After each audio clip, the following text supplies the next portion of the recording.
Hey guys, welcome to Analog, the Melee podcast where we solve all of Smash. Hey guys, welcome to Rishis Jungle Jamalog. You put a little extra mustard at the end. It's very blunt. Jamalog. All right, that's our episode. See you next time. See you in another month and a half from now. You know how much we hate to give out homework, but there's required reading for this episode, which we're recording this on Monday, August 19th. It's yes, the 19th, 19th. Right? Which is a day that Rishi released his video. Smash is rule set needs Smash to be changed. needs a rule set overhaul. Smash needs a rule set overhaul. We're gonna give you a moment of silence right now to go watch that video. It's like 14 minutes long. 16 minutes. 16 minutes, Jesus Christ. 16 minutes long, gotta get those ad dollars over 10 minutes. Yep. So go watch that right now. And you're back, great. Welcome back.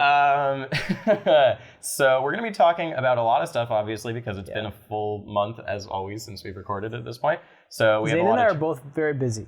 We are. Rishi has his new job. Yeah. Rishi hasn't been able to speak properly for 3 months because of throat issues. Yeah. I've had a cold for the past 3 months. Yeah. And my girlfriend started law school today. So that's awesome. busy Oh, with that's that. why you were hanging out with her this weekend. Yeah, cool, because it's like last she's days gonna- of freedom. yeah, Yeah, true, she's sold her soul for the rest of her life. So. Wow, good for her. Yeah. That's exciting. Just as, I mean, we did it with Melee. She was just, everyone looks for that one thing. Yeah.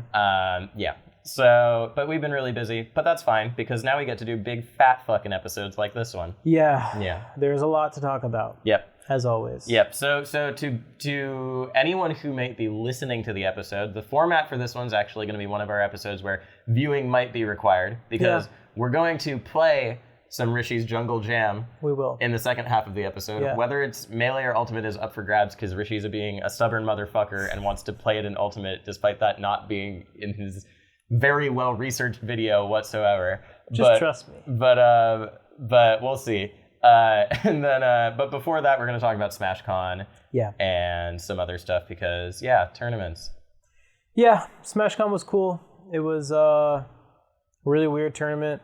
For the most part, Smash is kind of in business as usual, except for this tournament. Right? Well, I don't know about that. No? We also have Low Tier City on the books. I guess. Where Albert beat Hungrybox. At a monitor tournament. Sure, but that's a big thing that we should probably talk about. Hax's Nightclub's been started up after our last episode. Yeah, and Hax's Nightclub since our last episode has started and ended. No, there's going to be one this week. Is there? Yeah. At Alien Gang? Yeah. Okay. Yeah. Well, Hax also put a poll on the Facebook group today that was like, should we change venues? Oh, Do you see that? I didn't see that. Yeah. I mean, he asked me about that a couple weeks ago, too, because he's like, all right, we can get a venue that's outside of Manhattan, but it would be CRTs. He did ask me about that. You told me about that, too. Yeah, but we told him that he shouldn't.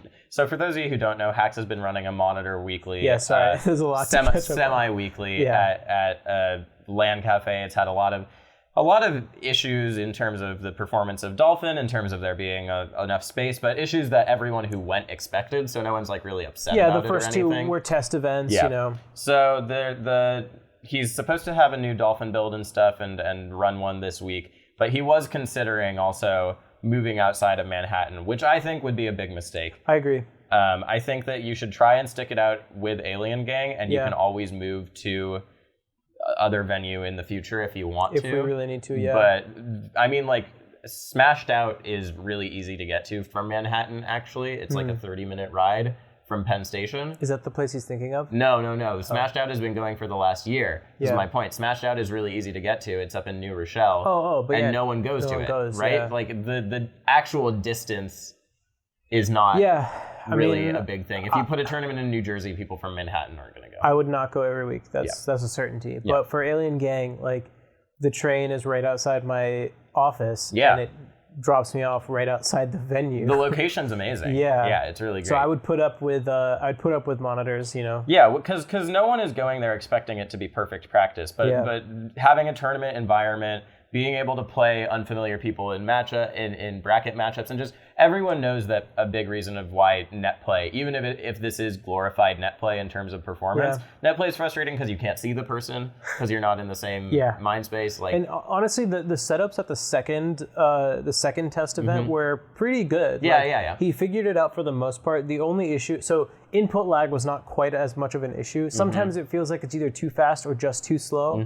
But I feel like there's a few really good setups that we try and prioritize. Yes. The only issue is like frame drops. Yeah. So which happened in game 10 of Grand Finals. So he's getting a Dolphin build that should hopefully remedy that. Yeah. Also, I do want to say, I think one thing that's been annoying about that is I think some people are not used. I think some people are putting the buffer too low because they like how it feels, but it's really annoying. Yeah. Like some people are playing on 4 buffer on setups that should be 5 or 6, and it's like 5 like should be the minimum. I think if you're on 4 buffer, then the setup's not good. Yeah, it's really annoying when people play on 4 buffer. So I think it's just a matter of like Hacks really needs to standardize it like that. Yep. So 1 second, I just got a real fun thing that happens on in the visitor thing for my building is that it always buzzes me, even if it's my girlfriend ordered the food. That's because funny. My name is first. So patriarchy at work. Wow. So I just let in her food. Classic. She's gonna allowing your girlfriend to have her dinner. Yes. Text her. Anyways, but yeah. I had to do it. She'd be so angry if I had seen that the food was there and just ignored it. Yeah, sorry, I was recording my Smash podcast with Rishi, so I couldn't interrupt you can wait for an hour your and a Thai half food. to eat your food. They will wait outside the door. Oh man, we are very scattered today. But yeah, Hacks' Nightclub. Hey, good part of Hacks' Nightclub, it's right in Chinatown, and there's amazing, really cheap Chinese food right next to it. What I really want to figure out is if I can enter both Hacks' Nightclub and the Xeno Ultimate Weekly at the same time, because they're walking distance from each other. Oh. Yeah, and they happen at the same time on the same day every week. That's not a bad idea. So I wanted Hacks to host it on a different day so I could enter Ultimate. No, I mean, the solution is very obvious. You net play into the Hacks local from Xeno. Exactly. Yeah, that's the actual I think solution. so. I actually did go to Xeno last week. They have a new venue. Oh, yeah? But it's also like right in that area. Why aren't they hosting Melee tournaments? I don't know. Someone said that they'd asked at some point, and I think Xeno just wasn't interested, or maybe House of 3000 wasn't interested in like dealing with us. I don't know who makes that decision. But the venue would be great for Melee if they have the storage for CRTs. Well, and the place is pretty big. It's certainly bigger than Alien Gang. I can tell you that. Okay. It is kind of toasty in there. There's not really any AC, but whatever. There's space, and it's a gaming place. Well, speaking of someone whose practice was largely net play and had a good tournament run, your brother did well at look at that segue. Yeah. At Smashcon. Let's talk about Smashcon. So, in our last episode, which was post Smash and Splash. Yes.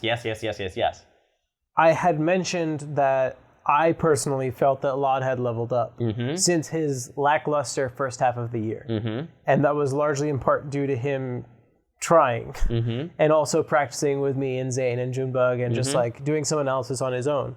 And before Smashcon, I don't know if I was talking to you or someone else. I'm sure we had this conversation at some point where I said like how well lloD does depends on whether he's playing like a top 50 player or whether he's playing like a top 10 player. Yeah, exactly. You said that to me, Yeah, and in all fairness, he did have an easier bracket because his projected opponents were mostly upset and lost early. Yes, that's true.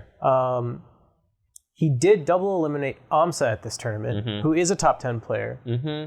But a matchup that I would expect lloD to win every time. Yeah. Not only because I think that matchup is terrible for Yoshi, as I think most matchups are for Yoshi. Right. But lloD plays Yoshi. lloD plays Yoshi, yeah. So he knows how to beat He understands the character. Which was very evident in their set. But in any case, it's a win on a top 10 player, you know? Like, you can't take that away. No. People say, like, yeah, maybe Amsa has a Peach weakness, but who are the Peaches that are beating Amsa? It's like, how many wins does Shippu have? I don't know. I mean, going back to the data in time. Yeah, I mean, it's like they've been playing forever. Yeah, but then Trif, Armada, and lloD. Like, yeah.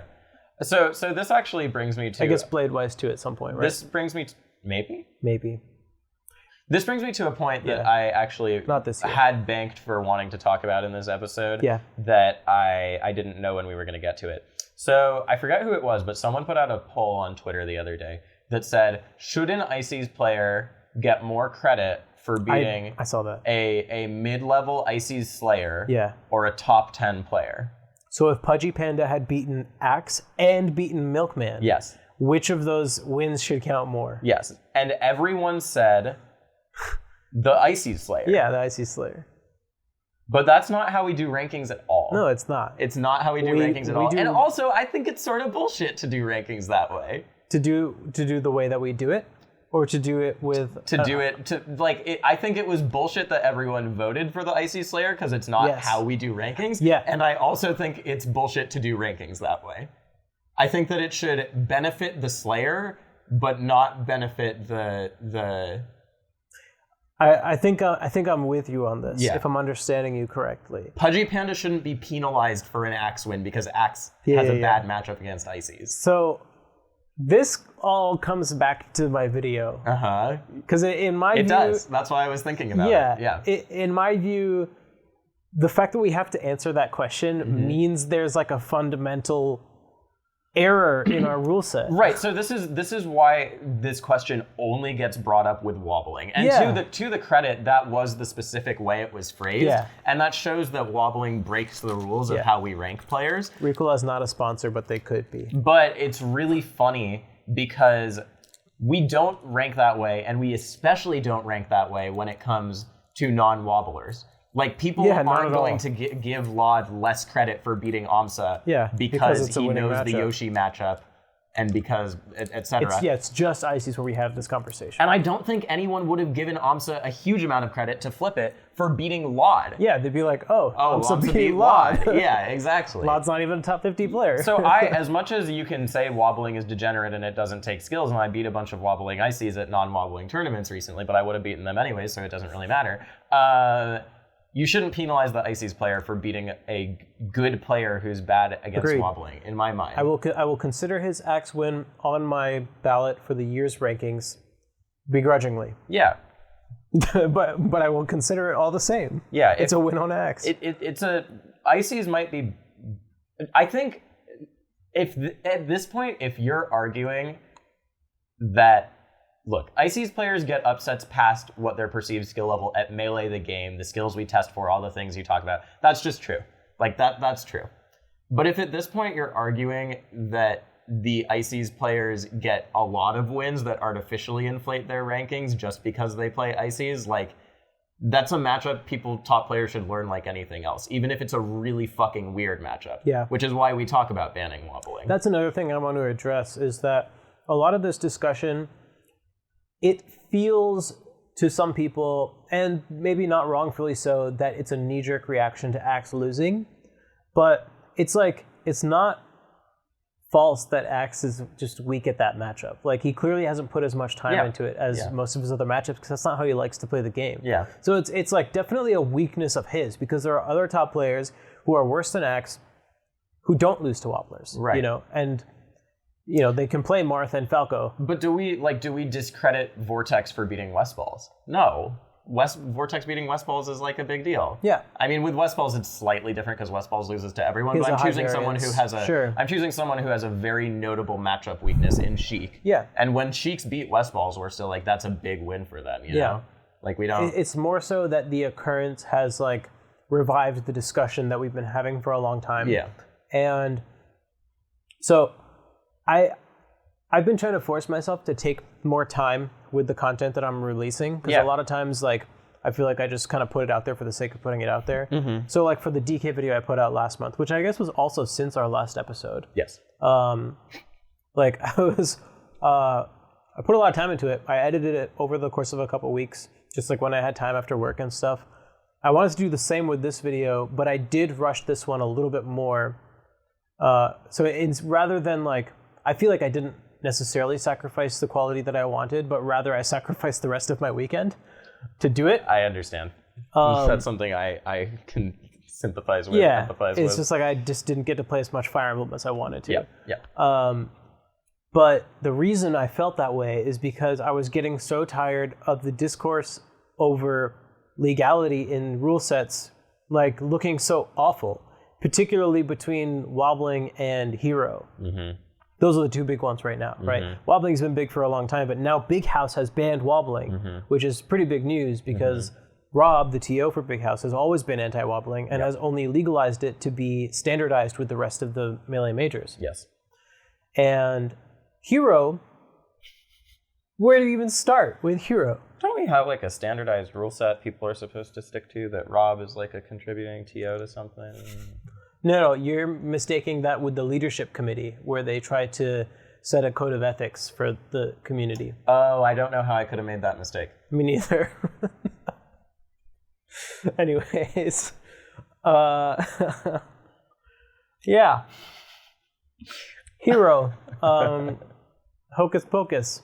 Actually, the biggest issue with Hero is not Hocus Pocus, it's not critical hits, it's Magic Burst by far.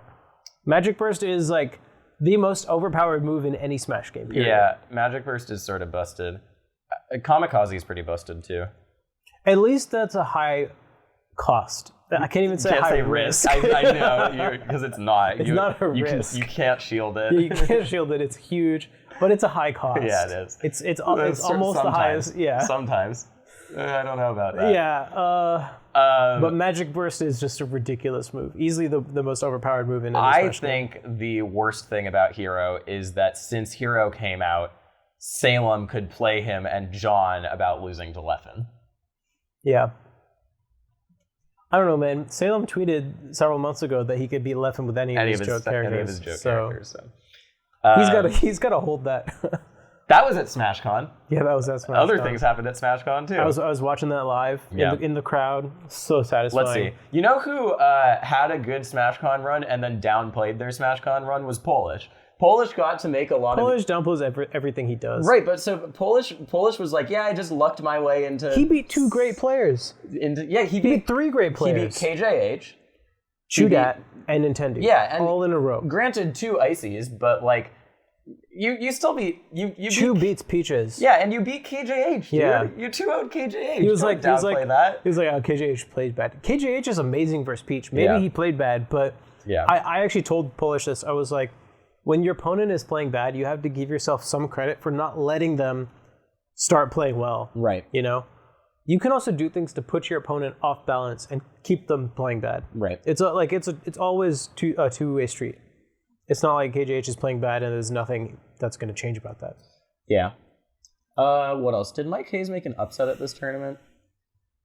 No. He beat Cobb. Right. And then he lost to Chu and he got mad about it. I placed exactly as I was seated, which was pretty disappointing to me. Yeah, I was disappointed with your run too. Yeah. Did you watch my set with PPU? Yeah, I did. I was like, it was too high variance. I think I had a lot of really good moments and a lot of really poor moments. I think both of you did.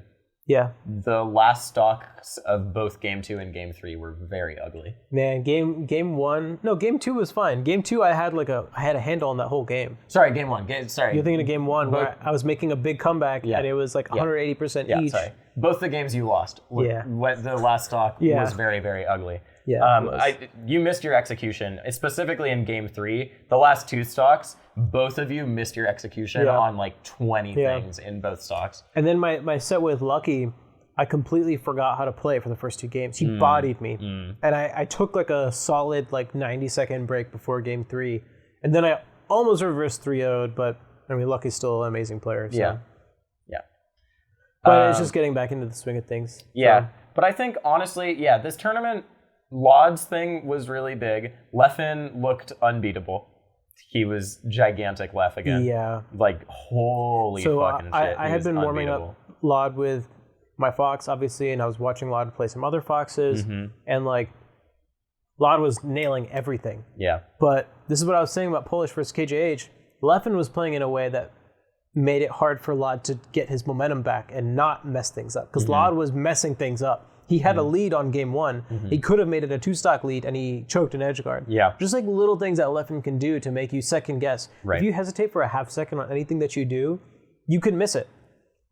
I also want to say that the loser of their game was playing the winner of S2J AMSA. And I did see a lot of people say, oh, if S2J beats AMSA, S2J is going to get a free ride to winners or losers semis. What? Yeah, Do they not remember? assuming that you just beat lloD. Do they not remember when lloD put the revolutionary anti-Falcon tech into practice? Have we not talked about subflip up airs enough on this podcast? Was that Pat's house? Maybe we need to. It was Bigger Balk. Oh, Bigger Balk, right. Yeah, lloD has a lifetime set record on S2J. Yeah, okay. And they've played like 8 sets. That's really funny. I think lloD would have destroyed him. Another of lloD's projected opponents was Fete, Yeah. who lloD beat last time as well. Yeah, but Zach can beat anyone and lose to anyone. No, for sure. Except for Zain. I'm just saying there's a lot of people who don't know that lloD has already beaten a lot of these players. The only reason that he wasn't top 15 was because he was inactive. Yeah. That's like the only reason. But it was funny because you were saying, I made this joke, every time that you are finally convinced that because your brother hasn't been playing for a while, Trif is the best peach in the world, lloD just does something like this. Yeah. Yeah. But okay. His set with Zain, man.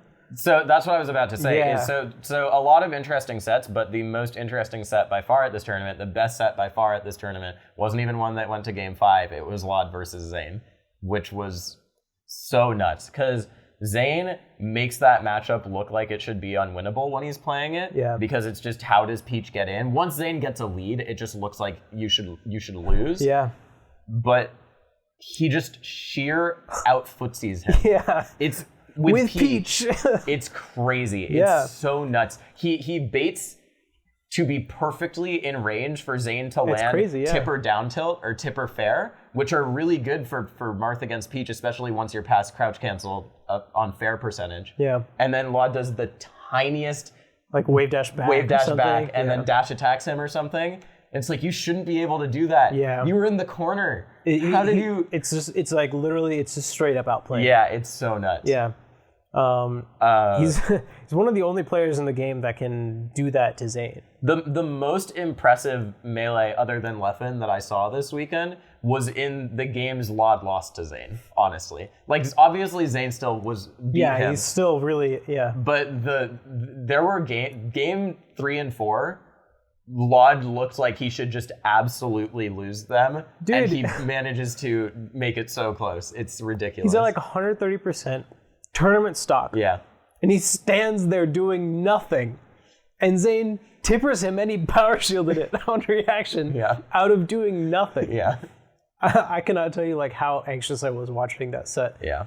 That was crazy. But I think I messaged this to you too. I was like, finally everybody can now see what I'm talking about when I say that lloD doesn't play Peach like Peach players play Peach. No, he doesn't. Like, he's playing on the ground and he's just outplaying you. Yeah. And then he's just like doing Peach punish game stuff, except he does it faster than most Peaches. I think lloD would be one of the main players I would highlight as someone who could switch to any character and get good immediately. His secondaries are all good. Because his fundamentals and spacing are so insane.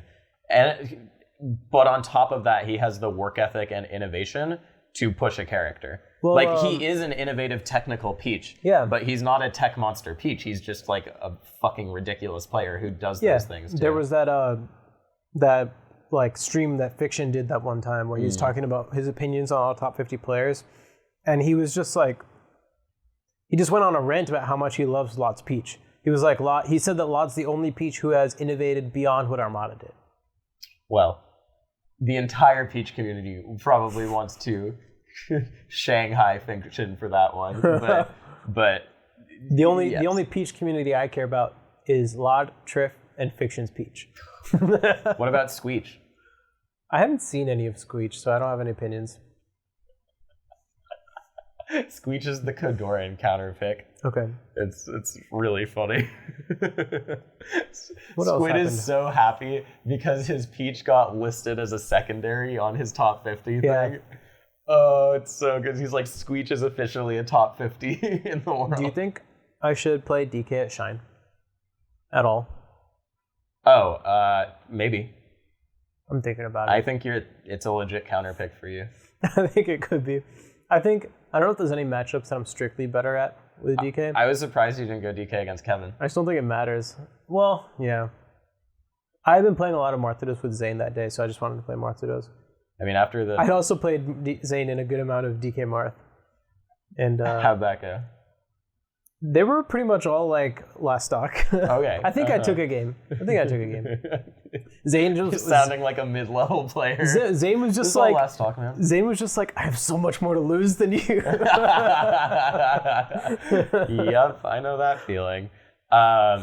Speaking of Squeech, though, let's move over, because I don't really know if there's much more to talk about Smashcon. Let's move over to another Irvine player, Okay. Griffin Williams. Oh yeah, Captain he won. Faceroll, who won? What was it called? Fete. Fete, yeah, it was Fete. Yes, who won Fete, which was a really interesting tournament, actually, because not only did Griffin prove that he's the best player in Europe, Setchi, yeah, double eliminated Trif, which he had done prior at Phoenix Blue, actually. But he did it again. Yeah. Yeah, which is really cool, because Setchi, if you guys don't know about Setchi, he's been he's your favorite player's favorite player for like the past year or so now. He's a lab monster.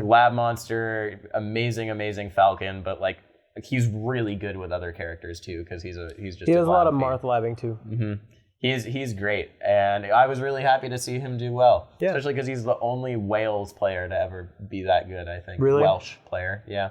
Chelly, what are you doing? True. Come on, Chelly. You got to be out here repping your country. Although Chelly's moving to SoCal. Yeah, she's there right now. Are they there already? Yeah, they are. Chillin' Dude has left the building. I don't think she's permanently there yet, but they're there. Yeah, that's dope. Also, I know Chelly has recently started catching up on her analog episodes, so that's right. She wanted to do an interview with us. Whatever happened to that? I think we're still gonna do it. Okay, dope. Yeah. Shout outs to Chelly whenever she makes it to this episode. Yeah. Well, I don't know if is she gonna interview us on analog? I don't know. We should interview her on analog. We should swap. Yeah. That'd be fun. Yeah. Yeah, but I mean, Fete was really interesting. Let me pull it up. I think that I've said this so many times, and maybe it actually doesn't have that much credence because Griffin went and beat every single European player. But I was saying this back at Smashcon last year, that I do think European players are underrated globally in general. I really am excited for Nicky to come over more to the US. I think he's so Nicky incredibly beat, good. Prof, was it? Or was it someone else? Yeah, he beat Prof, and then he 3-0'd Prof again yesterday. Oh, really? At Awakening? At Awakening. Dang. Yeah. Wait, so what is Zamu doing in Europe? I don't know. But Zamu just beat... Isn't he like 14? He's 18. Okay. 17 or 18. But Zamu beat Trif yesterday. Twice, I heard. To win Awakening. Yeah, that's awesome. Which is fucking That's actually crazy. Yeah. He's not even number one in his state. He's not even number one in his city. Really? Yeah. That's so funny. That's the meme. But he is... it's so funny how you can be like that, but still be the better national player. Do you think that Peach players all pull from the same source of power, and there's a finite amount of power? Oh, so lloD made it so Trif one cannot survive while the other... Yeah, Harry Potter like maybe Armada just had it all before, and now it's kind of like yin and yanging between lloD and Trif. Can they not both be top 15 players at the same time? That's one theory. I think the other theory is that every generation, Hanky Panky passes his power on to another player, and we got to see that happen here. Wait, so that means Trif's generation lasted 6 months? That's a short generation. No, I'm saying Zamu, Griffin, like there's a You're saying Zamu just extra powered up. Yeah. Okay. I'm saying that's all Hanky Panky. Okay, cool. Yeah. I think we definitely need to do some more research into that. Zamu's just crazy against Peach. Man, what is it with the young foxes being able to fuck up Peach? Does Zamu even play Hanky Panky? Am I getting it mixed up? I don't know, man. I remember Cal played Hanky Panky back when Cal was a thing. Oh, yeah. Remember that? Yeah. I remember when Cal destroyed Kalamazoo? What tournament was that? Was that Red Bull? Yeah. Gods and Gatekeepers. In the Gatekeepers bracket. Yeah. In the Zamu's probably never played Hanky Panky in his life, and I'm just... Man, the Midwest, dude. Yeah. They call them flyover states for a reason. Yeah. I'm making so many enemies. What are we talking about right now? Okay. Here's a question for you. Is Nebbii the best, quickest box transition of all time? Oh, is he playing box now? He got a box like 4 months ago, and he's making top 8 at majors already. And European I think majors. anyone could do that just because of the macros. Wait. What macros? On the box. That's how boxes work. Hello? I hate you so much. What do you mean? It's a computer. It's literally a computer. Ask Hax what's inside of his box. He'll tell you it's an Arduino. So annoying. Do you know what Arduinos are, dude? You said, what are we even doing? And I tried to pull us back to the brink of sanity, and you immediately derailed. I'm trying to save Melee here. Fucking episode. We should change our title to Rescue Smash Melee. Yeah. I mean, we could just do Save Melee. I don't think that's taken either. Yeah, I like that. That's like Save more Melee. more catchy. Like committee or something? Yeah, Council. Yeah. That's not bad. Save Melee Council. Council of 2. That's what it's, the power of 2? Yeah. The Roman shit, yeah. Right? That's what it was? Right. Yeah. Do you like my new coasters? Yeah, I do. We need to start this episode over, dude. The coasters are Hylian. Yeah. For those of you who can see. And for those of you who can't, I'm describing it. Yeah. I'm the biggest Nebbii fan in the entire world. I think it's maybe the quickest box transition of anyone. Because he's basically back to his old level again.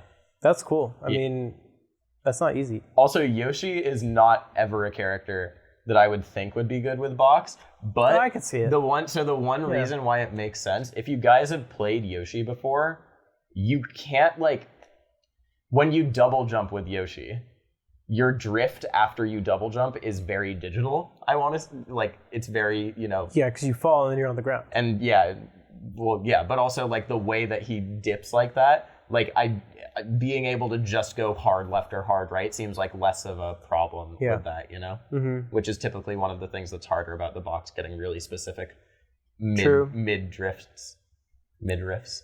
Yeah, I can see that. Yeah.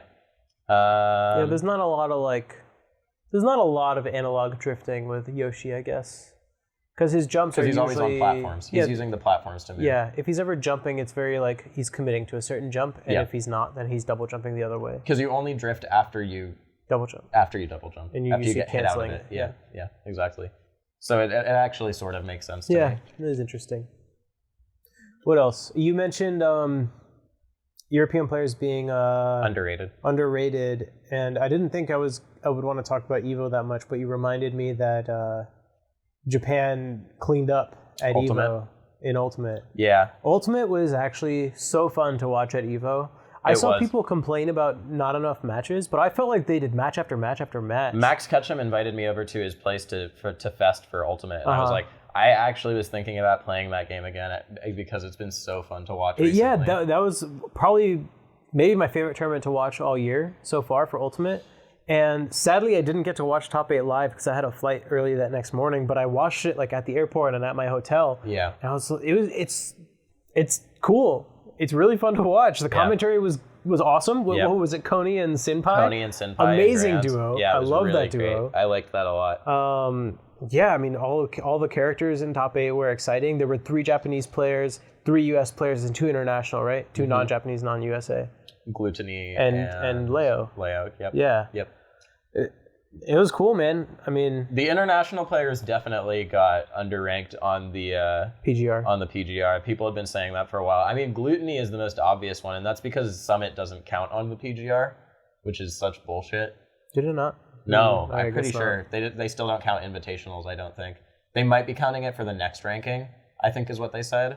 But I don't think they counted it for the first one. Because Gluttony got, he got 3rd at Summit, right? I feel like even without Summit, he was kind of underrated. Yeah, he was 4? But I think once I saw the top 10, I was like, I guess I can see how that happened. I think it was just 1 through 15 were pretty close. He's just so clearly one of the few players who can make I love Void. I'm a huge Void fan. Was Void top 10? Yeah, he was. Yeah. I guess getting 2nd at Genesis. Yeah, exactly. Way back when. But far. These days, I'm like, Void's not making those runs. No. Gluttony is someone who I would put way more stock in to make a run like Absolutely, that. Yeah. I think he would agree with that too. Void's very, very realistic about himself as a player. I actually, Void was tweeting out that he wanted to do money matches at Smashcon, so I tweeted at him. I was like, let's money match, and he was like, let's do it in both games. So we did. So we money matched twice in Ultimate so I could play 2 characters, and then we money matched in Melee, and then we just played Melee friendlies for like an hour. He's pretty good at Melee. Yeah, I've seen him play before. He just doesn't hold down. Yeah, he needs to learn. Other than that, like, he's pretty good. You know, he destroyed my Ice Climbers. And he was like, I just treat Ice Climbers like an Ultimate character. That's really funny. Yeah. I mean, he was one of the most technical, and still is one of the most technical Ultimate/4 players. So, yeah, and now he's playing the character that's very well suits that, which is Joker. Yeah. So Joker, he said he's quitting Pichu cold turkey, and he was playing Joker and Wolf, but I think it looks like he's mostly playing Joker, which I think is definitely the right move for him. Yeah, I think Joker has the most Sheik-like follow-ups. Yeah, and not the same weaknesses. No. Because you have Arsene. Yes. You know what else? Speaking of Arsene, yeah. Tekken was really cool to watch. Tekken was cool to watch. I'd never really watched Tekken victory before. For brown people around the globe with Arslan Ash winning. I'd never really watched Tekken, but it was like they kept hitting each other, and I was like, I like this. You should play Tekken sometime, because I think Tekken's one of the easier traditional fighting games to pick up. Yeah.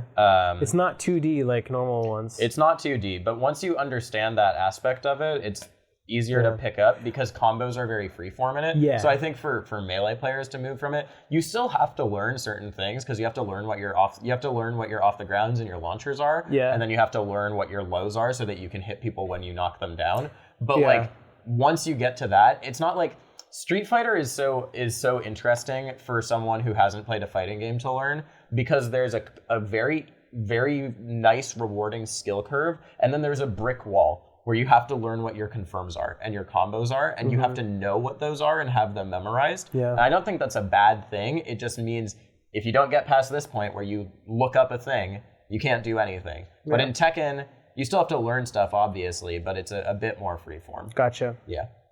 Yeah, I definitely want to experiment more with some other fighting games. I want to try the new Guilty Gear, because I've always thought Guilty Gear looks pretty cool. It's a beautiful game. Unist and Samurai Showdown both look cool. I didn't watch them too much. Dragon Ball Fighters. Oh my god. Yeah, hello. Incredible. I just love that game is a thing. I know I've said it before. It's just like it's the Dragon Ball game I always wanted as a kid, and like for it to be like a legit fighting game that people are playing, and it's competitive and it's interesting to watch. It's just. I really hope they get the tour right this time, because because they fucked it up last time, but that Evo made it so clear that it's deserving of it. It was a good Evo. Yeah, there are just some characters that I want them to put into that game, and I'm like, why are you putting Janemba into the game when you could be putting like Caulifla into the game? Caulifla's cool. She's so sick. Yeah, it was a good Evo, except for the infiltration shit, which fuck that. That was weird. Yeah. And also there was no Melee. Yeah. And in exchange they had measles and crickets. Yep.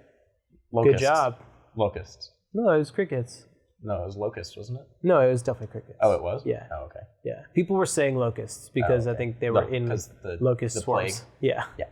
All right.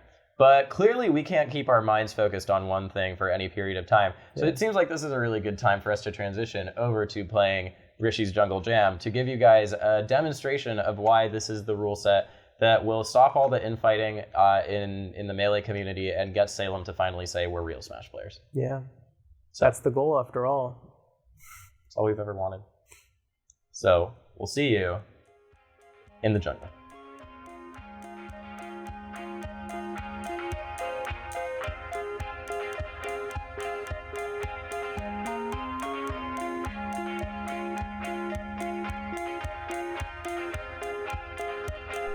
What's up, everyone?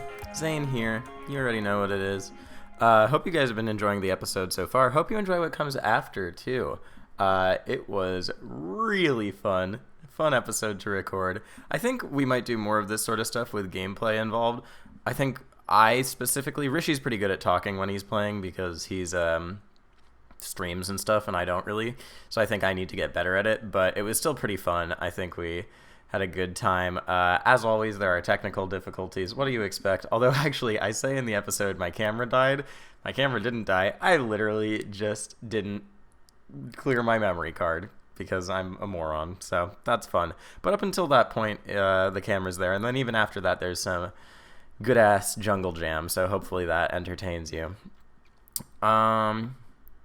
What else? Oh yeah, sorry about the Zamu hanky panky stuff, but I did look it up afterwards, and they have played in a tournament before, I think. So I don't know. Midwest Foxes is the same, especially when they're 18 years old.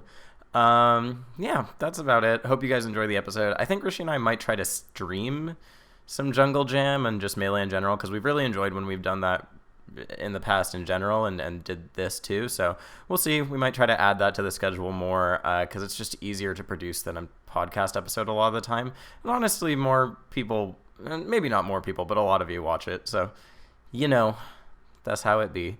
But it was really fun doing an episode for once. Maybe we'll do another one after Shine, although at this point it looks like it's just going to be HBox winning the tournament. Who knows? Maybe the lack of Zain means SFAT will enter Hyper Zac mode. We'll have to keep an eye out. But yeah, thanks for watching as always, and hope you guys enjoy what comes next, because I certainly... There's a level of enjoyment that can be derived from getting sunned by Rishi on a rule set he's created, but it's not exactly the same as most things one would call enjoyable. So at least you will derive pleasure from my suffering. All right, love you guys. Bye.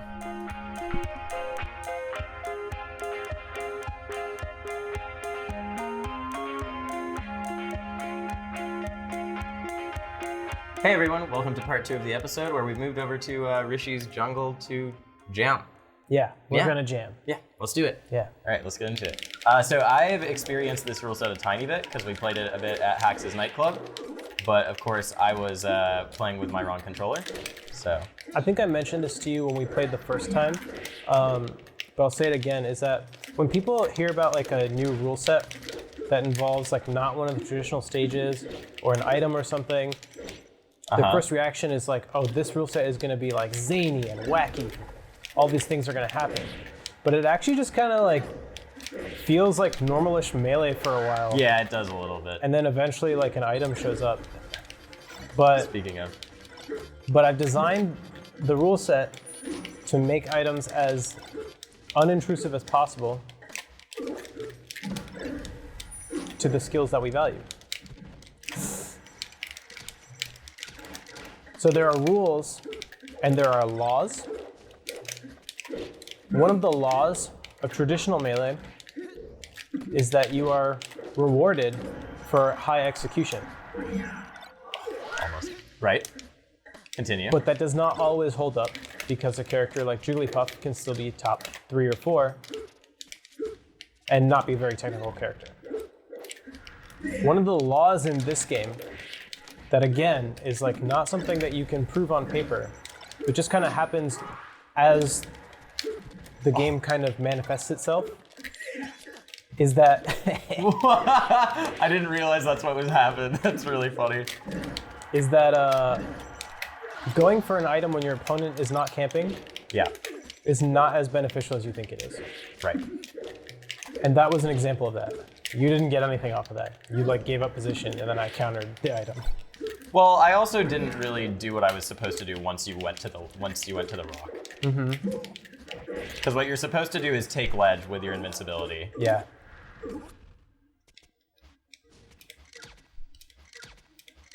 No. But I tried to challenge invincibility, which being invincible should help you do that. Ah, no. Another thing, someone commented on this. I didn't mention it in the video, but oh, you got it. Oh, you didn't be. Yeah. Oh, you can't jump. That's right. The thing takes your jump. No, it doesn't take your jump. It just doesn't give it back. Oh, okay. Yeah, you can jump. Oh, that was sick. Yeah. But what was I gonna say? Yeah. So if you hit a capsule or a crate, there's a chance that it'll explode. Right. Yeah, Dark Dragoon was talking about that.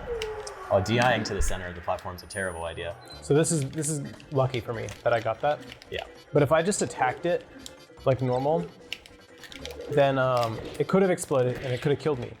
However, if you are on the rock, If you're on the rock, I need the shine stall. then with any item, you have enough time to pick it up and toss it to the ground so that if it explodes, it actually doesn't kill you. Right, so you can circumvent it. Yeah, but only if your opponent is camping. Oh my god.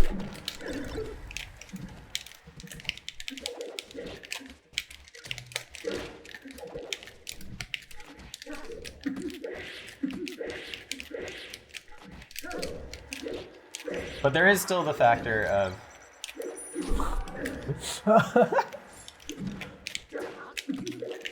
There is still the factor of, in the scuffle, you could hit an item, like right there. It was in a place where it was easy for one of us to hit. Yeah. Yes. Haha, nice.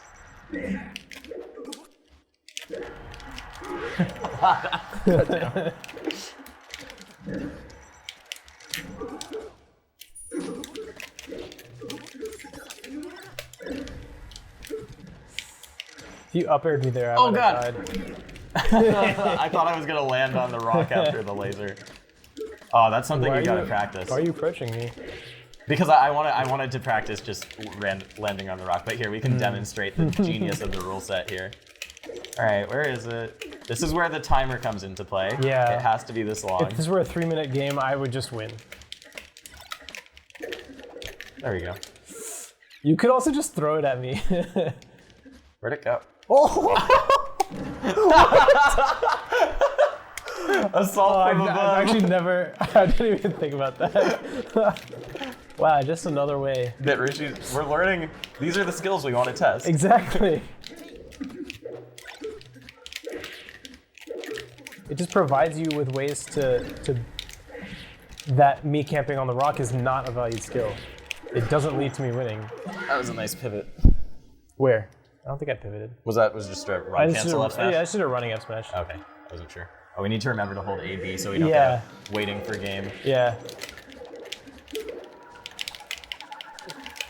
Oh my god, so many good wave dashes I've been doing. I also, when you get to the top platform like that, I don't feel stuck. Like, I don't feel like I just can't challenge you. Oh yeah, not at all.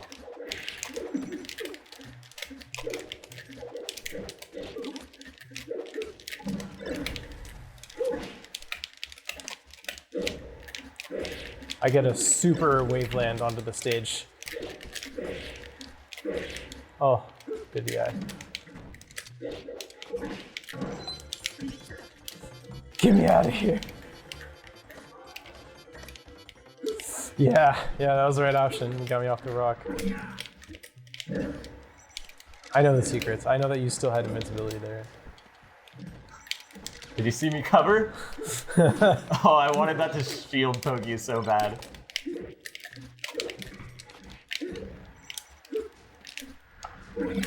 Gotcha.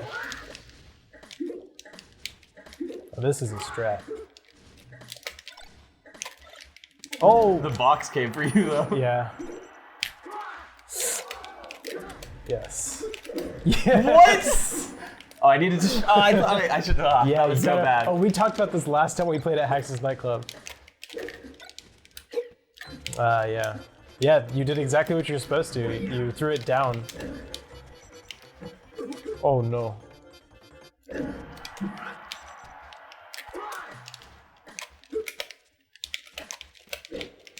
And then he approaches me. Yeah. That was crazy. God damn. Where are you going? I gotta work out the spacing on the rock still. Oh god.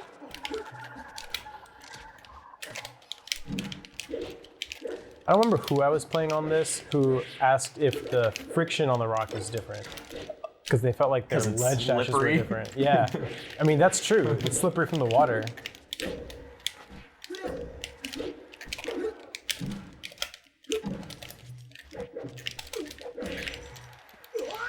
Okay. Remembering to shine stall is very important. So this is where the rule set breaks. No, it's a probability. But it's also, okay. Well. Fight me, Claptrap.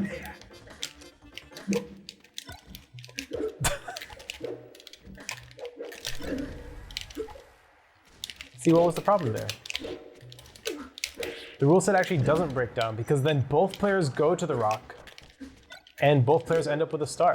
And there you countered it by approaching me when I got the item. Exactly, yeah. So you just took a lot of free damage for going for a star when I wasn't camping. Oh, let's go. God damn it! I thought you were gonna back air me out of the barrel. Oh no. Thanks. It actually just doesn't benefit me to be on the rock there. Yeah.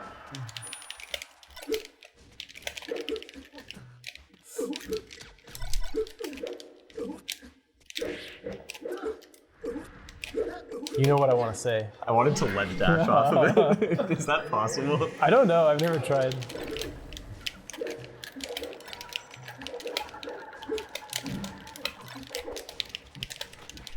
Alright. It was supposed to be, it was wall jump side B. I thought you were gonna wall jump, yeah. It was supposed to be wall jump side B.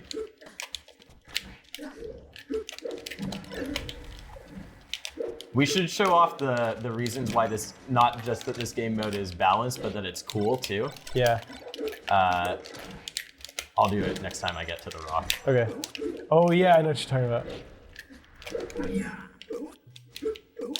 Oh, I messed it up. Easier on the other side. You almost got claptrap. Oh! Almost got you with it Yeah. too.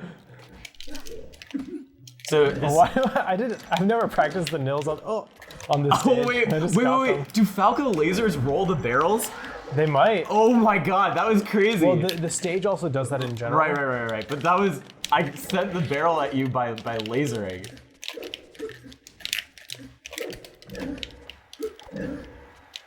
Oh no. So yeah, Durakis are really easy off the rock. Yeah. I actually found it easier on the side I was doing it on for some reason. I don't know.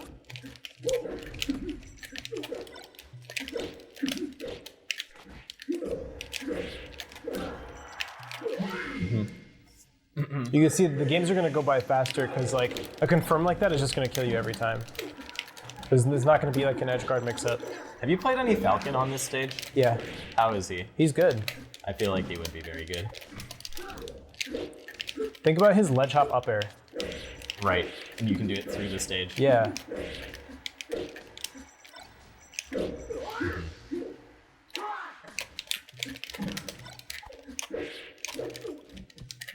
Oops, that was not what I was going to do. It was the most obvious tomahawk of all time, and yet I still...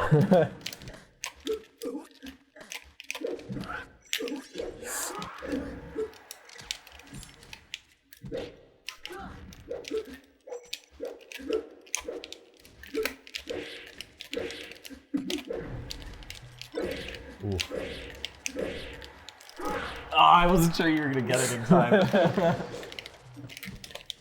Llods combos are actually sick on this stage. They're insane. I wanted to counter him. No! 30 damage, dude. Yeah. There was no use of me doing that once you got off the rock. I should have just thrown it off the stage. Right, but your invincibility ended before mine. Yeah, it doesn't matter. Oh, it did matter! Get up! Oh.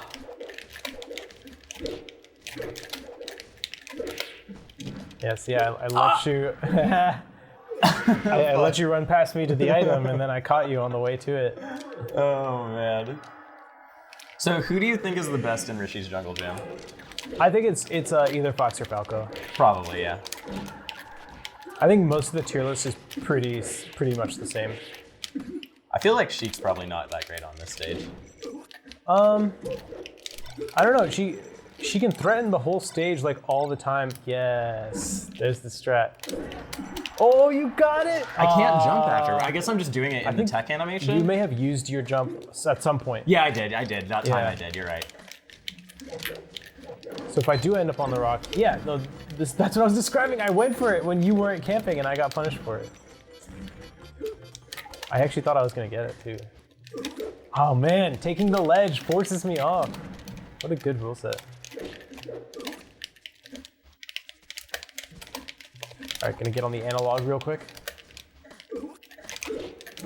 Oh!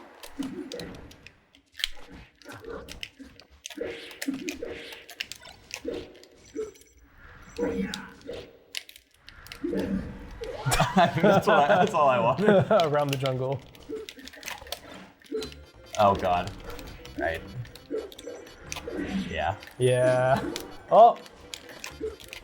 Hello. No. Damn it. Yeah, and it's actually, at least against Marth, it's really hard to top platform camp because you have so many ways to get to the top platform. Yeah. You almost went back into it. Yeah. You had the right angle. I actually was trying to go straight up, and then it started turning right before I hit it. Wow. The barrel like react and tech chase mixed up me. You options. Good DI. Option selected. Oh, good move. Yeah, Good move. that's an old technique. Back when Congo 64 used to be legal, you had to know how to barrel hog.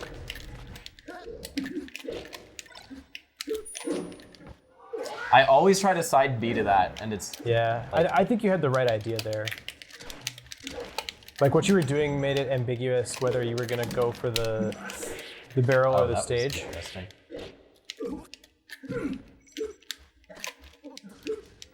It's just like never worth it to fight on the rock.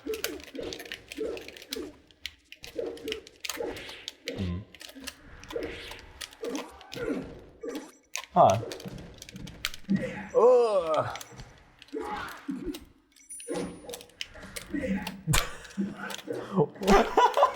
It's not worth it. It's not worth it. I don't know. That seemed pretty worth it to me. A-B. Okay. That seemed pretty worth it to me. Oh my goodness.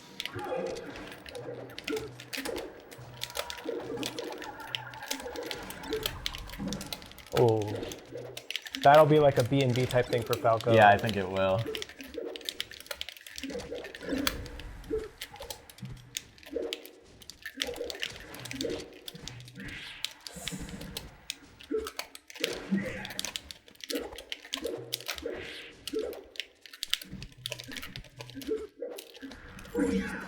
Dang.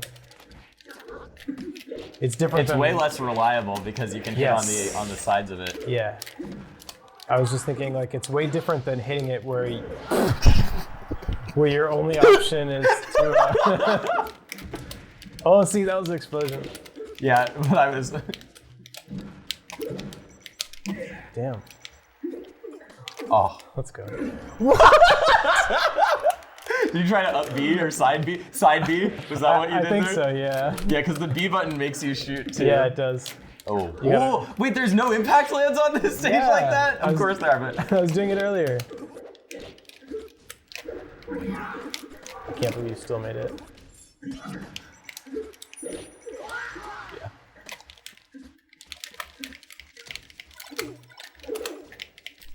Oh.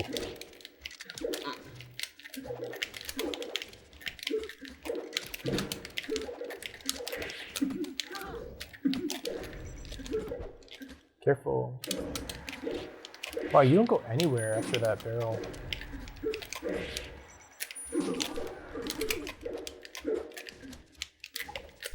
That was the worst dare. Now Falcos can do higher dares than ever before. One of the many great features of Rishis Jungle Jam. You can do the most unsafe aerial you've ever dreamed of. Oh!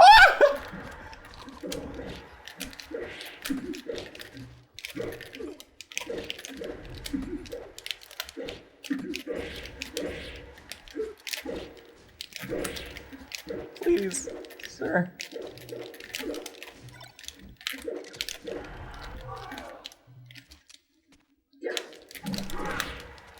Wow, that. Wait, fuck. Let's go. Why aren't you camping me on the top platform? Because I'm invincible. No, but the star lasts longer. Yeah, I know, but I was invincible for that amount of time. Oh.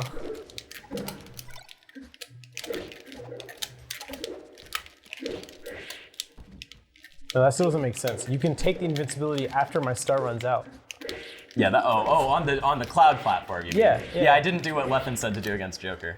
Yeah. You basically had our send. Yeah, exactly. That's how you should think about it. Every character gets Arsene, and no character gets hero. I respect it. The mix-up. The box toss mix-up. Oh.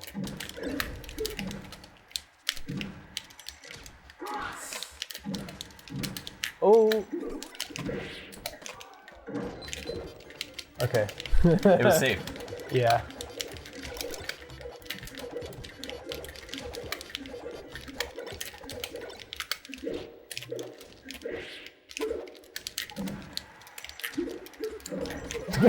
Where are you going? Oh, wait, does that not work on your controller? It wasn't for some reason. I might just be forgetting it. Oh. I don't know. It should. It definitely should. It definitely should.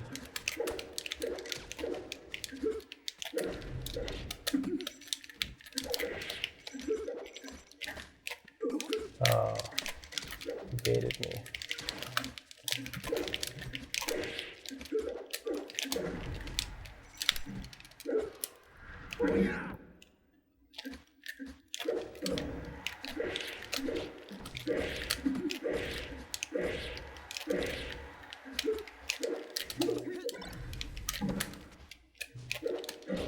Huh.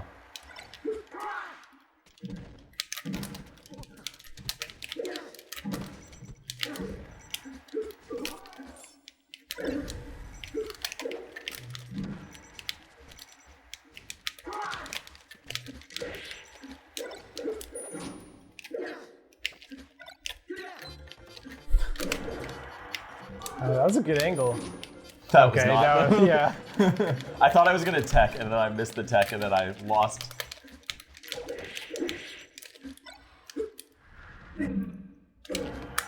Oh, I keep. the real tech is teching off the log. Did I jump into that one too? I did, didn't I? Maybe. I keep doing that. Huh. Well. Well, Oh man.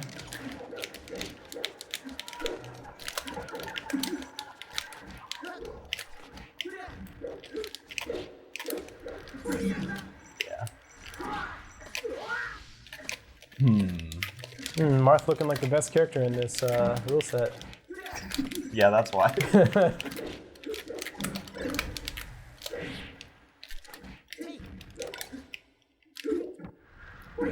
Let's go.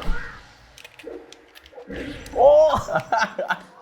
Balanced rule set, by the way. Yeah. Would you rather have to be mindful of capsules that you can react to, or deal with wobbling? Tell me that. Deal with wobbling. Oh, okay. I love playing wobblers, dude. Yeah, that one was really reactable too, though. That Yeah. proves your point. Yeah. You gotta master the tech. You're going for the free one, but if you don't have a jump, then a lot of times it's just not worth it if your opponent's character has good combos. Oh my god.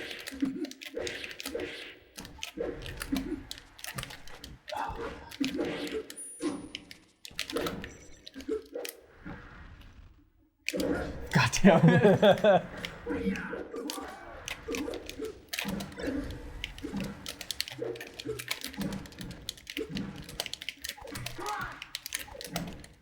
Oh, I could have almost gotten invisible ceiling there. Oh, yeah.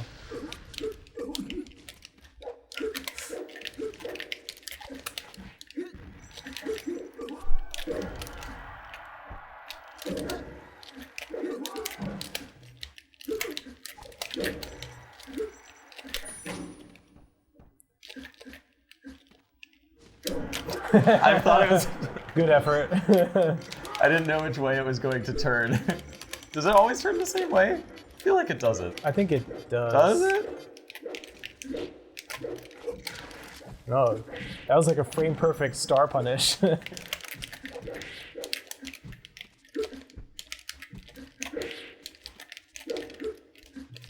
throw's gonna fall off.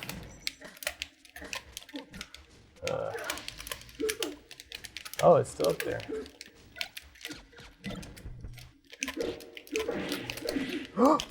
No, I went for it and you got the star. The laws of the jam in action.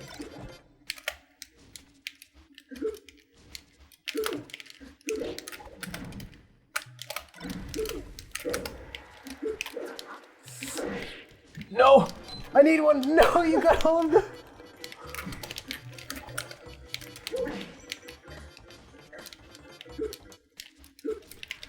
Whoa!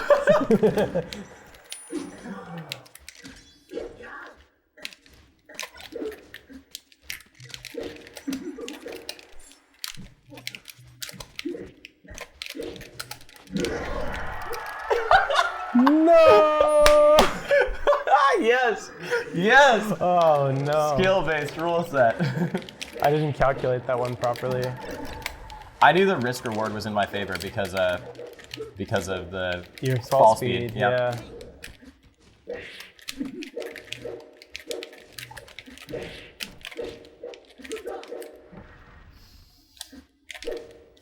No, it spins different directions at different times. Really? Yeah, it span counterclockwise that time. Okay, so you gotta react.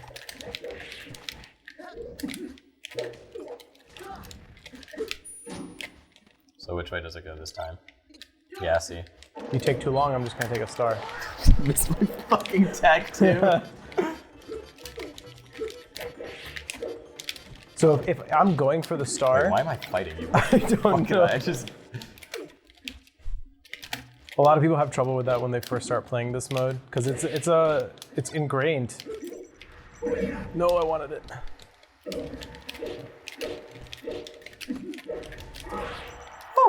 But that's one of the things you have to weigh. If you're in the barrel and your opponent starts going for the star, you can just go straight up. Right. But right. then it's kind of a mix up too, right? So you have to consider it carefully. Oh no! Oh!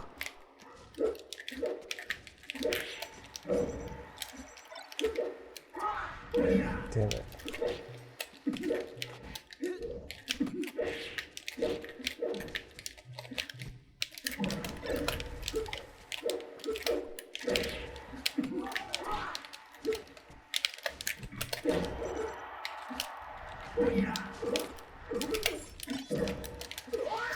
How did an invisible ceiling you off that?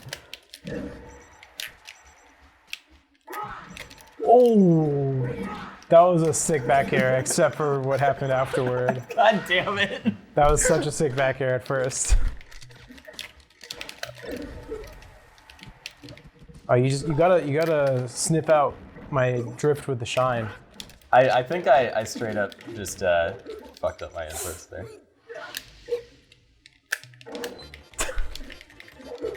That was smart though. You shielded the potential explosion. Oh, what am I doing? No.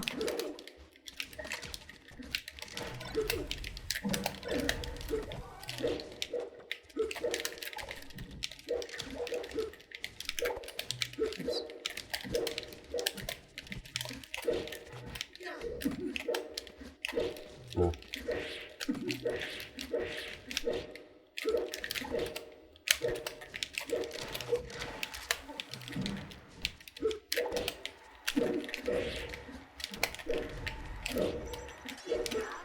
No! I was too greedy. Too greedy.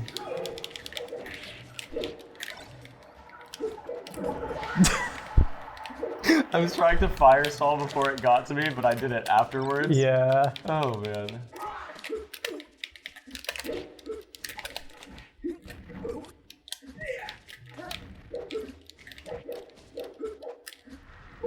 See ya.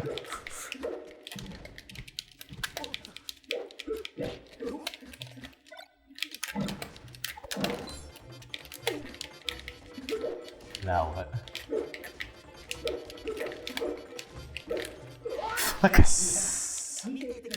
Yes, why are you attacking? Okay, there you go.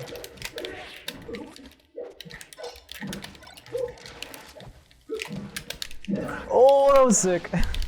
You see there's a net play tournament being set up for Rishis Jungle Jam? Is it a net play tournament? Yeah, someone tweeted at me. They were like, if you want to join the Rishis Jungle Jam tournament this Friday. Make sure you're in the East Coast Wi-Fi Discord. Something. Yes. Alright, I'm gonna switch characters. No ledges there makes it so annoying. Where? Like, you can't side B to those ledges, can you? Yeah, you can. You can? You can side B Am I to just any bad? ledge. Oh, you mean without stop? You have to shorten it. You have to shorten it, right? Yeah.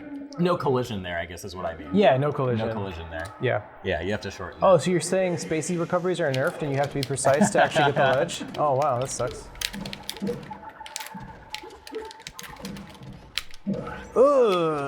Ew. Oh god. Whoops. Oh no.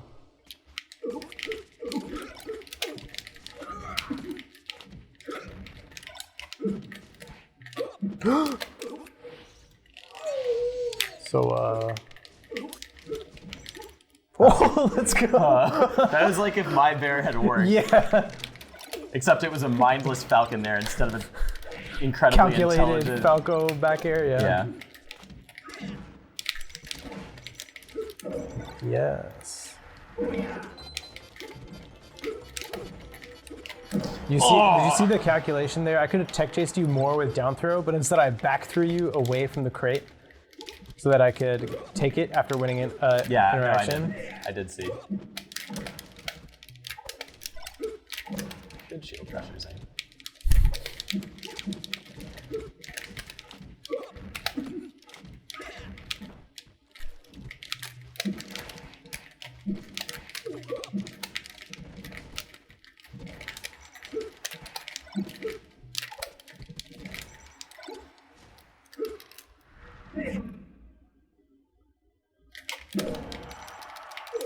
Good effort. Good effort. You need to get into some Uncle. I'm trying it, dude. I need to punch. Need to get punched out of my guard. Yeah. What's the Uncle Punch equivalent for Jungle Jam?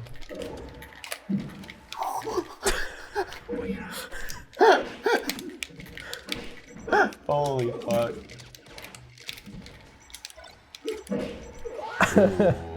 Ooh, fuck me. I think Falcon like takes Puff's spot in this mode, in the tier list. Like Puff, Yeah, probably. I think Puff is still good, but I think Falcon just becomes better. Oh, what is going on?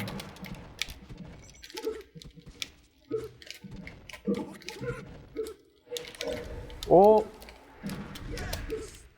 I tried to drop through the stage. to Nebbii. Yeah. Oh, whoops. Unintentional. Oh, God. Alright.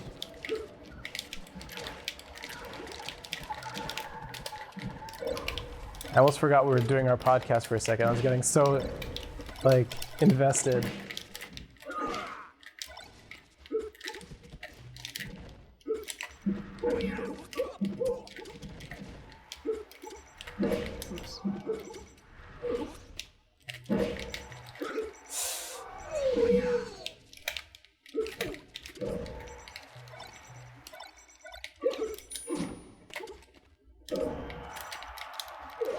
Yeah, you gotta get jammed out of your mind. Does that work? I don't know. Yeah, I think that works. I feel like I've already used the word jam in like 6 different contexts. I think that's I think it's fine. sort of fitting, Yeah. though, isn't it? Yes. Oh, cool. I actually planned that.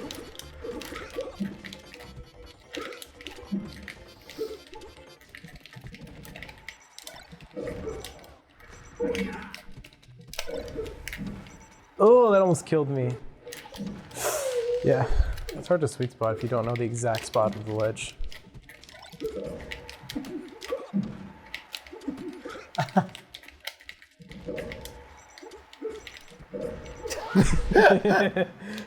Oh my god, seeing None play on this rule Oh, set. can you imagine?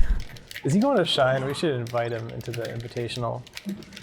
Did we talk about this yet? How Shine's doing an Invitational for Rishis Jungle Jam? 3 hours after you announced the rule set. Yeah. I don't know if I said that on the podcast or when you came over. It was when I came over. Yeah. Yeah, I just have Jackzilla in my DMs. He's like, we want to do something with this. That was interesting. Oh, so close. You needed the barrel. I did need You needed a shine stall. I mean, that's how you get the barrel when you're that low. Yeah, you're right. I just thought I would get there. Yeah. Your camera died. Oh, it did? Yeah. That's fine. We'll just put on. Yeah. Oh, we don't have the actual camera. It's cool, as long as the gameplay is on.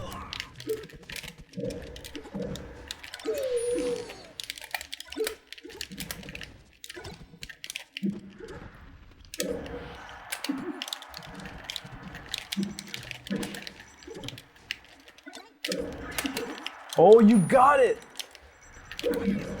And... Fuck. Oh, that was so close.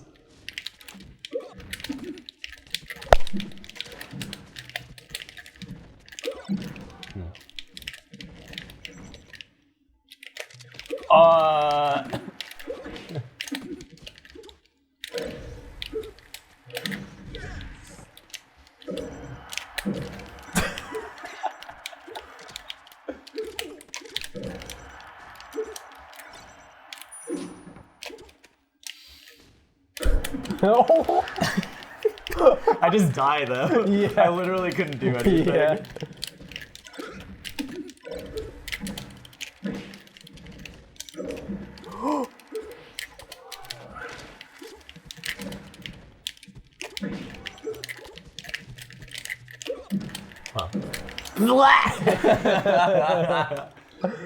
Fuck.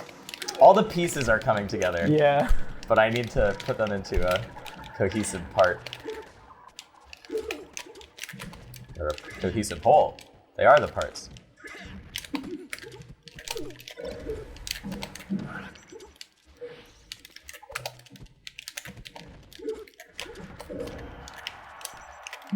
You jumped. I jumped when I used my up B. Yeah, you and the barrel are not friends today. Oh my god.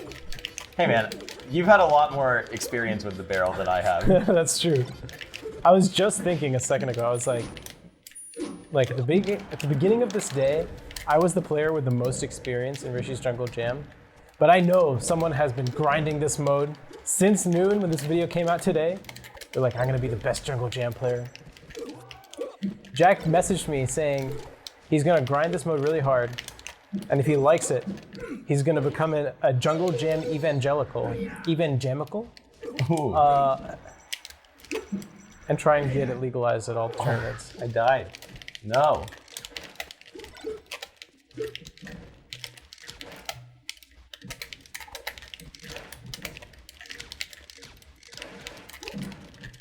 I feel like we're both still just like kind of chilling on the main platform and not utilizing.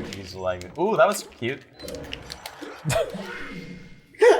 You gotta, listen, dude. Oh my god. How am I gonna get better except by practicing? You keep shitting on me for going for it. Should I just not do it and then be worse? I don't know. I mean, you gotta start getting it at some point, I guess. No, I slipped off. It was slippery because of the water. Oh, true.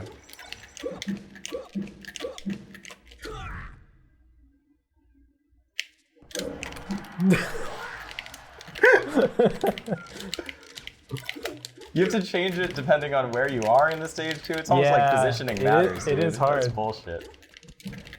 You can't just memorize the Randall timings. Oh, you know who else would be insane on this stage? Who? Cyrox. Yeah.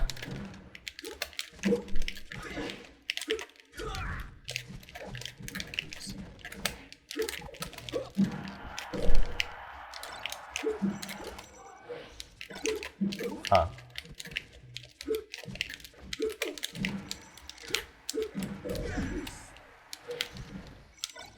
Ooh, that was sick.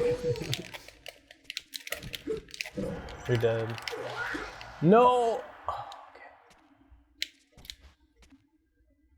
I'm dead. I had to go for it. I couldn't go for the rock. It was gonna time out on me. Yes. Oh, you went that way? Yeah. No fucking way.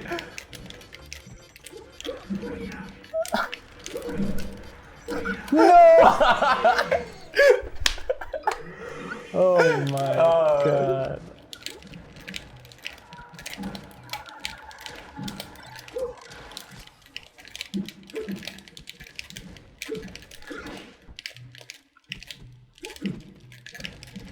Ooh, that was cute.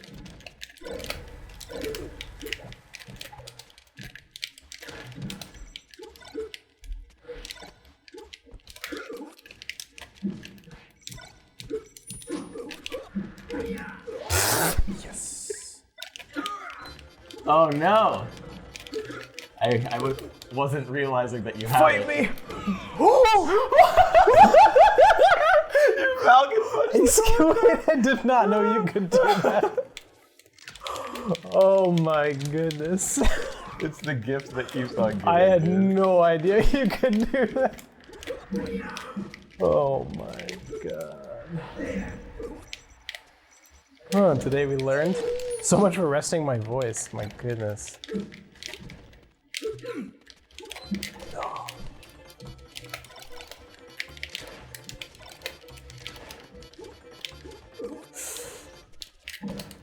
Oh, I missed the shine. Damn it.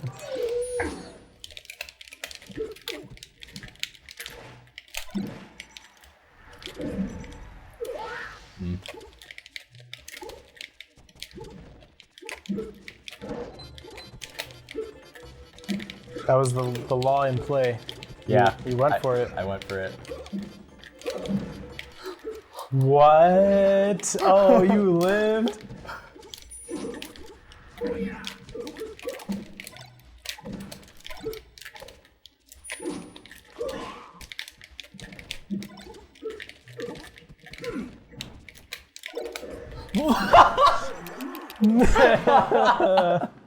What was that?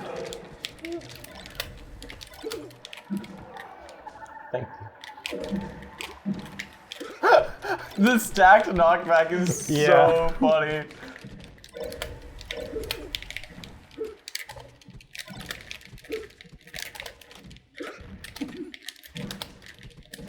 Oh, did you see the hitbox of my down tilt get changed by it? No. Oh, yeah. Yeah. Respect it. I thought about throwing it or hitting it, but I was like, it might explode.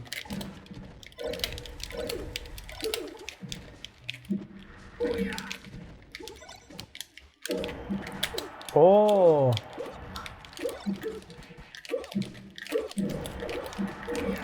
You made it back. Yeah. No, I the missed hitbox it. extension. You didn't react to my hitbox extension on the capsule? Oh, wow. I don't know if you had a way out of that. Yeah.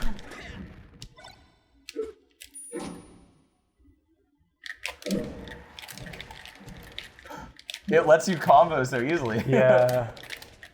I bet you can utilize the hitbox, the knockback stacking Yeah. to like get a better combo.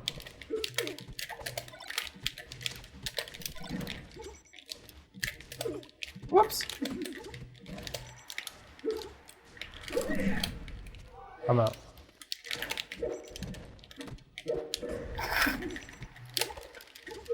Where are you going? All right, I gotta switch. Okay, switch.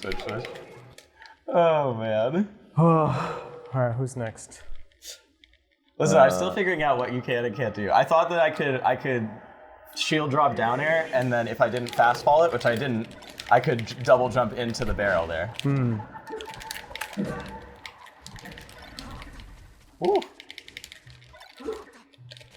I think there's just no way Fox isn't good in this level, this rule set. That was bad. What's the ceiling height like? Do you know? It's pretty low. You should be able to shine combo off the top pretty nicely.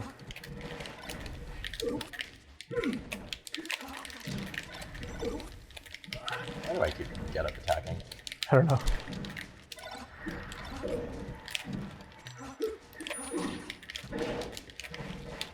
Oh.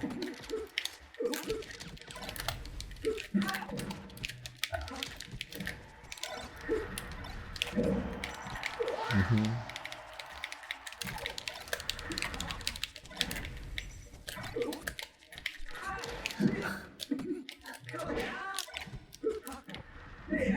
Wait.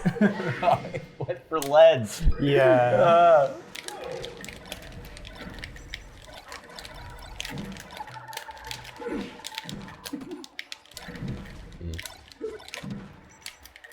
Dang. Oh, that was crazy. Loki.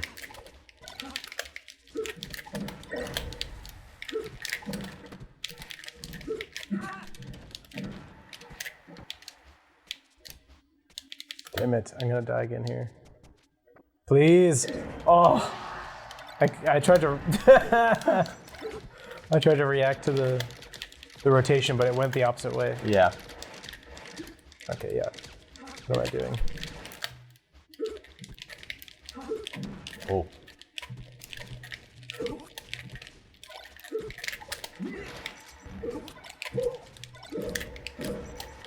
Okay.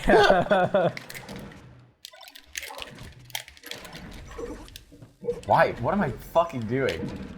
Oh, see ya! Oh, I should have just It turned right then. I should have just gone for the barrel immediately. Yeah, you should have. Knowing that was your only option. Yeah. Still optimization to be done. Yeah, this is actually like a lot of depth.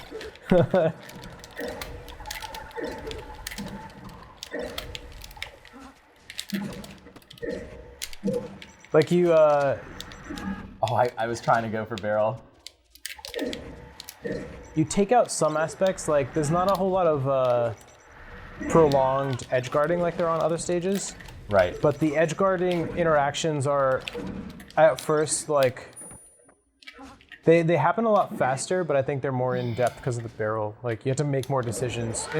I was waiting. I was just guessing which way it would turn. I was betting on it turning my clockwise,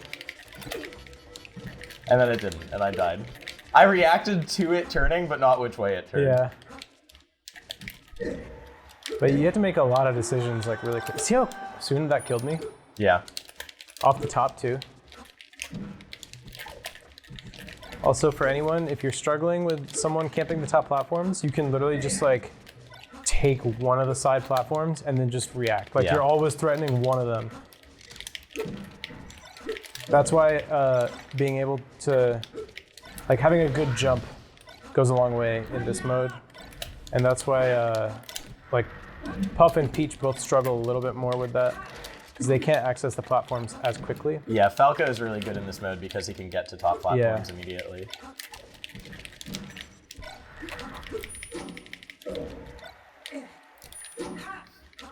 Oh, you can sort of stall the barrel that way. Oh, you got it! Oh, no. But I slid off! Yeah, no, you can still recover off the slide off. No, I know. I just wasn't ready for it. Yeah.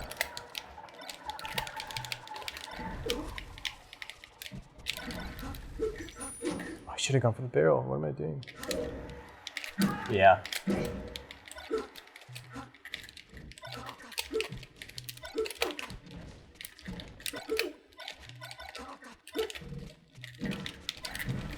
Woo.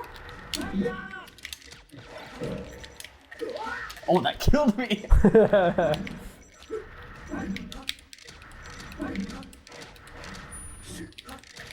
Yeah. I keep forgetting the rules of my own game. Like, you would have gotten this star if I'd stayed on that rock.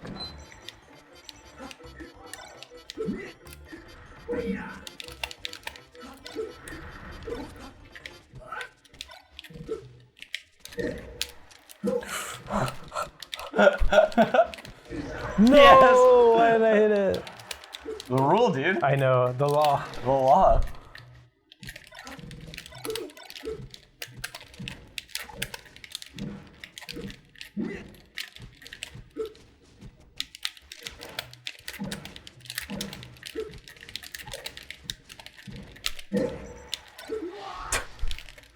And it's like that is technically random, but my decision to go for it is not random. Yeah, right.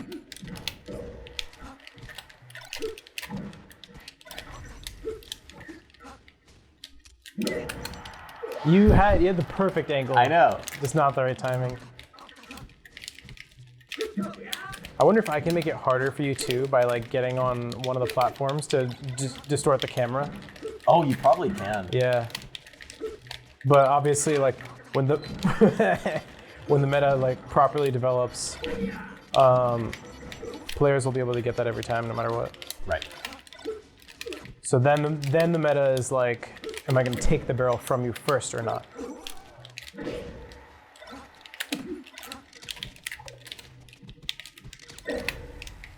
Oh. Damn. Yeah, that was your opportunity. No! That time I was like, all right, this time I'll go for the barrel. I wasn't decisive enough. Okay. Yeah. You were decisive that time, but Yeah. also I would have gotten there. I just fucked up. Yeah, you did.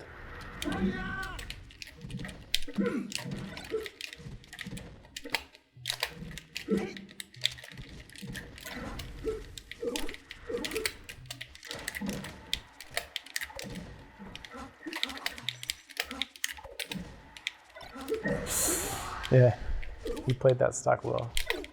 Why am I doing this? Okay. Then you get a break from the action. Yeah, this is where it takes into place how well people. This is mid-set coaching, basically. Yeah.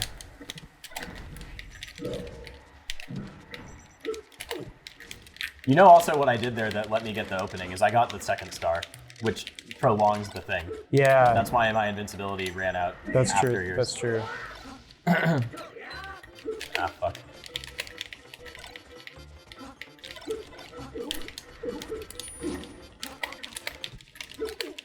Yeah. So it's like easy enough to evade someone when they have a star. Like the point of the star is not to be able to rush down your opponent, because like Right. if you really don't want to get hit, like you can avoid most hits. Obviously, it's still favorable.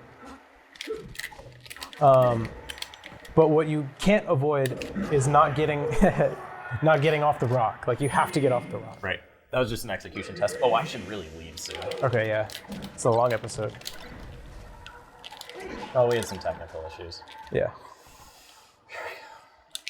Which way is it spinning? Right. Oh my god. That was like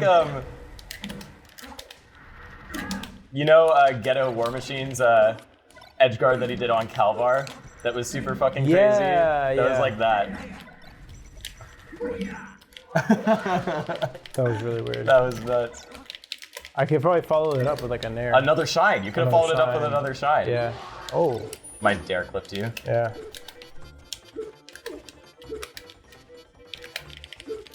I think you still have the advantage. Yeah. Yeah.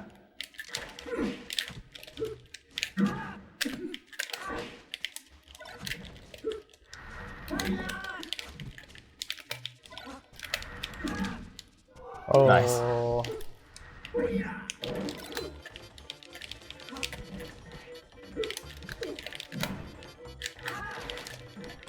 Huh.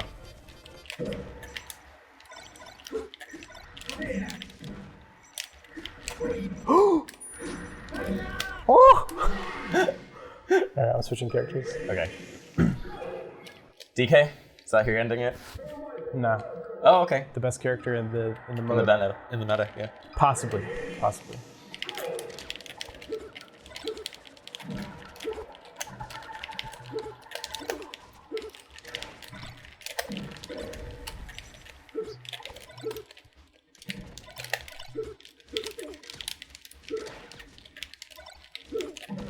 Ooh.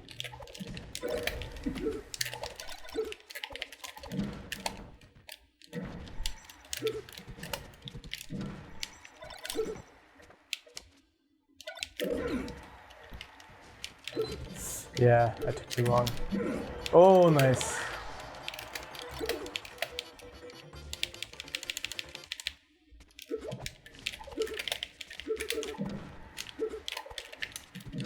Oh, that was nice. No fastball in there.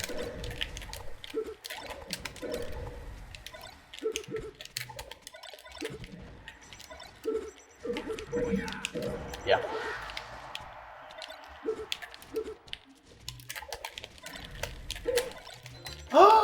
That was sick.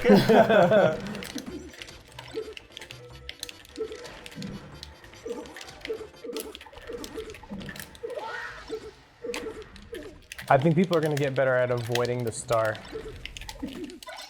Right now, a lot of our defensive habits are like calculated with the possibility of hitting the opponent. Like we always want to threaten hitting the opponent. But that's just never going to happen.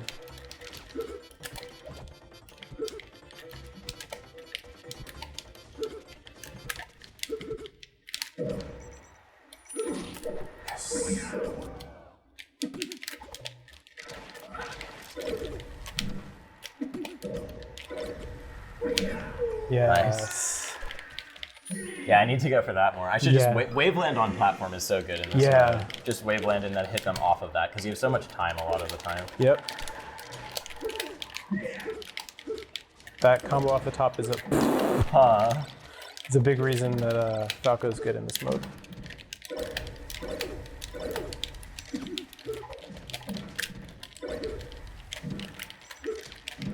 Oh.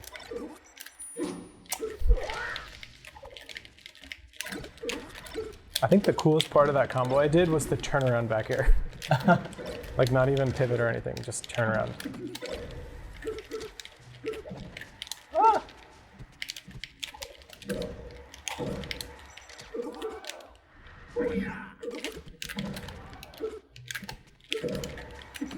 I should have down smashed.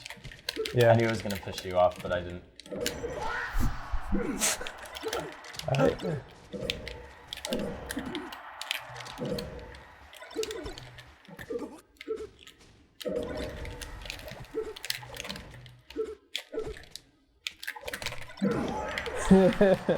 Nice. Nice.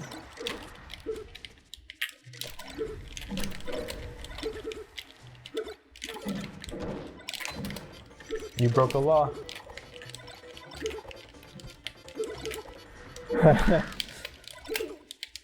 Holding shield on the platform is pretty good on the rock. For stars? Okay, that time, come on. Come on. You're telling me that missed? No, just in general. Because you... Yeah, the slide off. Yeah.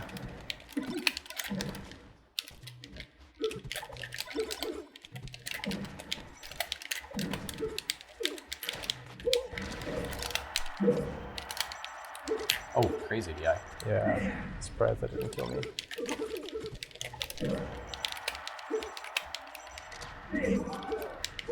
Oh.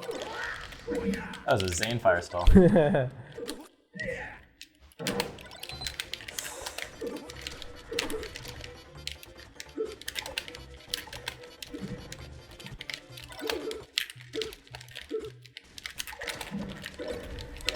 It's just like running out, like, Angel platform. Yeah. It's just longer.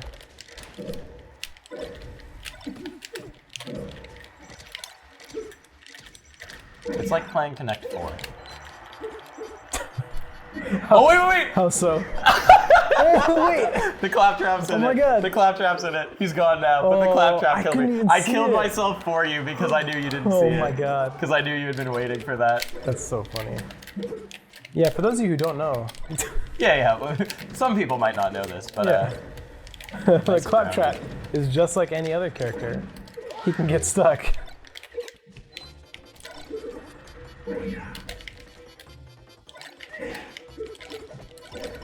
Why did I find one? I don't know.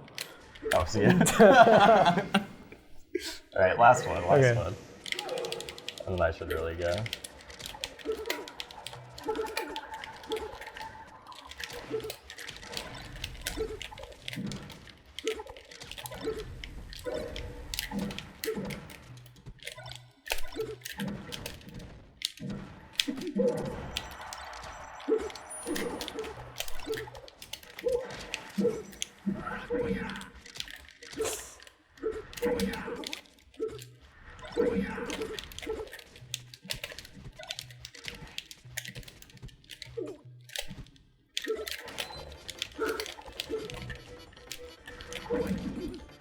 What? Oh, you checked off the log.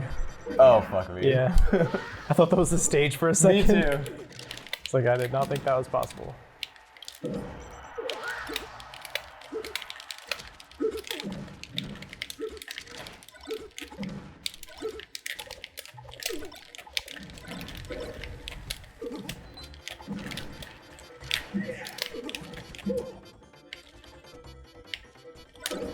Oh, you baited me. Yeah. Oh no. That's nice.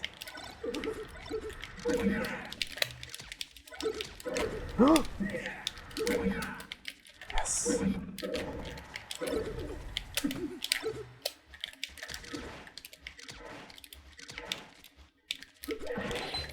Oh no, I'm you a got genius.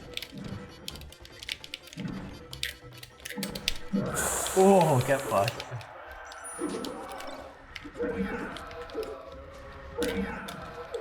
The claptrap almost saved you. It looked like he ate me. Oh, fuck. It all comes down to this.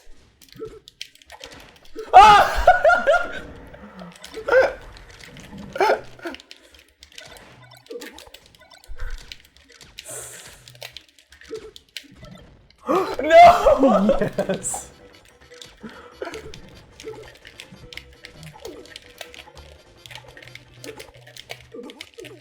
Oh, I got stuck. All right, we'll take it.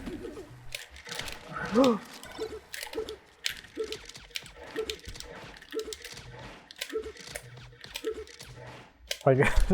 All right. Ah!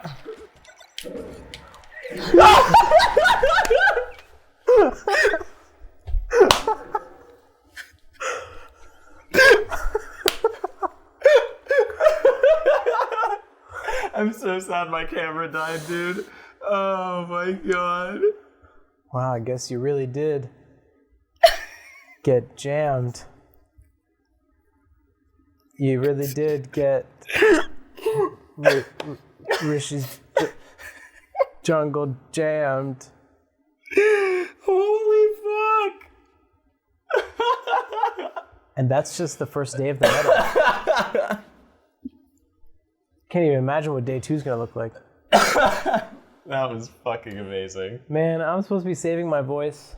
All right, no more analog episodes. Ever. That was the last one. That's how it ends. That was the last I'm one. so sad my camera died. We should have put the webcam on. Yeah. Oh well, it's fine. Cool. We'll do some streams with this. Yeah, we will. So, I need to get home. I told don't my worry. girlfriend I'd be home at 9. Yeah. All right, guys. Hope you enjoyed that demonstration of Rishis Jungle Jam. Sorry as always that the camera died, but hopefully our gameplay was entertaining Yeah. enough. I think it was. I think so too. Yeah. The double barrel, man. Holy fuck. Yeah. The barrel was not my friend. No, it really was not. By the end of that session, oh boy. Another day. Holy fuck. All right. See you Goodbye, guys. everyone. Thanks for listening and watching.